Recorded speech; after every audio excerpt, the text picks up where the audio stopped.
27 milhões e 600 mil. Esse é o número de trabalhadores brasileiros em ocupações com alto risco de automação nas próximas décadas. O dado foi calculado pelos pesquisadores do Laboratório do Futuro da Universidade Federal do Rio de Janeiro e divulgado em um relatório técnico de 2019. Ele diz respeito a funções que serão drasticamente afetadas ou até mesmo desaparecerão por conta do que se convencionou chamar de quarta revolução industrial. A maneira como o acelerado desenvolvimento tecnológico e da inteligência artificial transforma profundamente a produção e o mundo do trabalho. Resumindo de uma maneira bem grosseira, quer dizer o seguinte: mais cedo ou mais tarde você provavelmente vai ser substituído por um robô.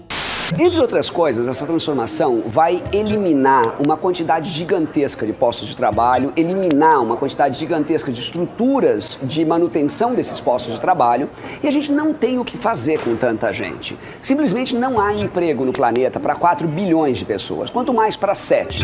No mundo, há quem esteja mais preparado e há quem esteja menos preparado para lidar com isso. O relatório dos pesquisadores da UFRJ deixa claro que o Brasil está no segundo time. Os 27 milhões e 600 mil trabalhadores em ocupações com alto risco de automação representam 60% da força de trabalho formal cadastrada na RAIS, a Relação Anual de Informações Sociais. Apesar de o nome dizer que o levantamento deve ser anual, a última RAIS disponível é de 2016. O relatório da UFRJ se baseia nela. Lá estão dados sobre os quadros de todas as empresas brasileiras que empregam mais de 10 funcionários. Das 10 ocupações que mais empregam no Brasil, 8 têm altas chances de ser automatizadas. Juntas, elas representam 1/5 de todo o mercado de trabalho formal do país. É o caso de ocupações como assistente administrativo, auxiliar de escritório e vendedor do comércio varejista,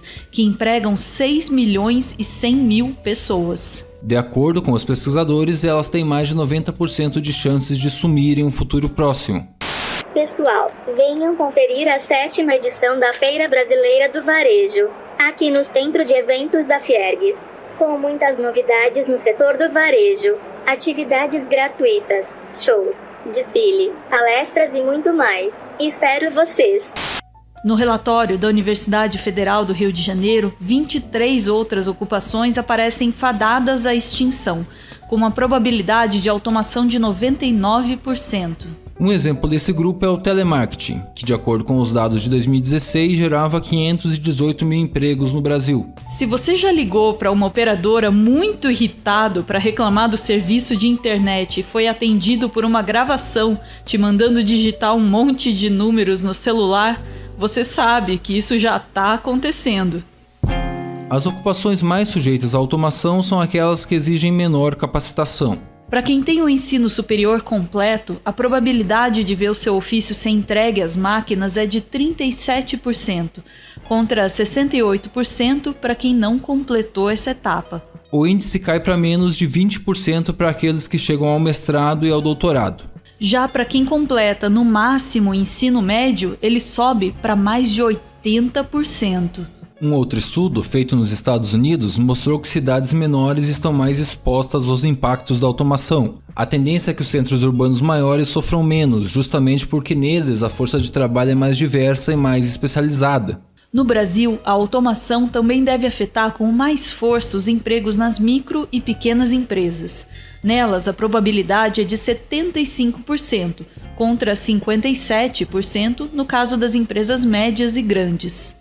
É importante lembrar aqui que as micro e pequenas empresas são as que mais empregam no Brasil. Em outubro de 2019, por exemplo, os pequenos negócios geraram 73 mil postos de trabalho formais, enquanto as médias e grandes corporações demitiram 2 mil empregados, de acordo com o Sebrae. Na divisão por setores econômicos, os trabalhadores da agricultura, silvicultura e pesca são os mais vulneráveis, com um índice de 79%. O que está crescendo mais? Cenouras ou mato? Neste campo, um protótipo está sendo testado. A esperança é que esta tecnologia vai poder combater as ervas daninhas e melhorar a colheita. Esta é a função do robô Bonnie Hop, que trabalha nesta fazenda de orgânicos. No comércio e na indústria de manufatura, a probabilidade também é alta, 75%, e na construção bate os 70%. Nesse caso, quem está mais a salvo é quem trabalha na administração pública. Ali, as probabilidades de automação giram em torno de 48%. O relatório da UFRJ conclui que o futuro do trabalho no Brasil é altamente problemático. O país está mal preparado para lidar com o inevitável processo de automação promovido pela 4ª Revolução Industrial. Quando se mede o índice de preparo para a automação de 25 países, o Brasil fica na 19ª posição na classificação geral. No quesito ambiente de inovação, consegue a façanha de ficar em último. Fica em 17º em políticas educacionais e em 13º lugar quando o assunto é políticas de mercado de trabalho. Se no Brasil 60% dos trabalhadores se encontram em ocupações que devem sofrer alto impacto da automação, nos Estados Unidos o índice cai para 47%, no Reino Unido para 35%. Já na Etiópia, ele é de impressionantes 85%. Isso se explica por conta da estrutura ocupacional dos países. No Brasil, muito mais gente trabalha em atividades altamente automatizáveis, como agropecuária e serviços domésticos, do que nos Estados Unidos. Se o futuro do trabalho está em risco, também está comprometida a nossa capacidade de amparar aqueles que vão ficar à deriva. Na melhor das hipóteses, eles vão precisar de tempo para migrar das funções que existem hoje para as novas atividades que ainda vão surgir no futuro. No Brasil, o sistema de proteção social é baseado em relações tradicionais de emprego. Isso já é um problema, se você considerar a alta taxa de informalidade do país, mas vai piorar com o impacto da automação. De passagem, o relatório da UFRJ sugere uma possível saída. Diz o texto: Soluções como renda básica universal e ativos básicos universais podem ser analisadas pelo governo como maneiras de oferecer uma rede de proteção aos cidadãos que os permita transitar para novos empregos. No Brasil, a renda básica universal ficou conhecida como renda básica de cidadania. Isso por causa de um político que insistiu tanto nesse tema aí que acabou ficando meio, digamos, folclórico. Todas as pessoas no Brasil vão passar a ter uma renda básica incondicional de valor igual, para começar, a R$70 por mês. Um dia vai ser R$100, um dia vai ser 500, um dia vai ser 1.000, mais e mais com o progresso da nação. Mas a ninguém será negado, não importa a origem, raça, sexo, idade, condição civil ou socioeconômica. A ideia é bem simples e o Suplicy está explicando ela faz uns 20 anos. Uma transferência de renda direta do governo para o cidadão, independente de qualquer coisa, sem exigir qualquer condição. Por muito tempo, isso pareceu só uma ideia doida. Mas a brutal crise do trabalho causada por uma pandemia deixou claro que alguma coisa precisa começar a ser pensada. Porque a crise causada pela pandemia é só um aperitivo do futuro. À medida que a tecnologia avança, a tendência é que cada vez mais ela crie uma grande massa de trabalhadores que simplesmente não vai ter mais onde trabalhar. Um estudo do economista norte-americano Carl Widerquist, publicado em 2017, estimou que se o governo transferisse $12 mil por ano para cada americano adulto e outros $6 mil para cada criança, isso custaria aos cofres públicos 539 bilhões de dólares. É muito dinheiro e ao mesmo tempo não passa de 3% do PIB dos Estados Unidos. No Brasil, o município de Maricá, no Rio de Janeiro, começou a implantar um dos maiores programas de renda básica do mundo. Lá, 40 mil pessoas com renda familiar de até 3 salários mínimos recebem R$130 por mês diretamente da administração municipal. Eles criaram até uma moeda para isso, que circula apenas dentro do município, a Mumbuca.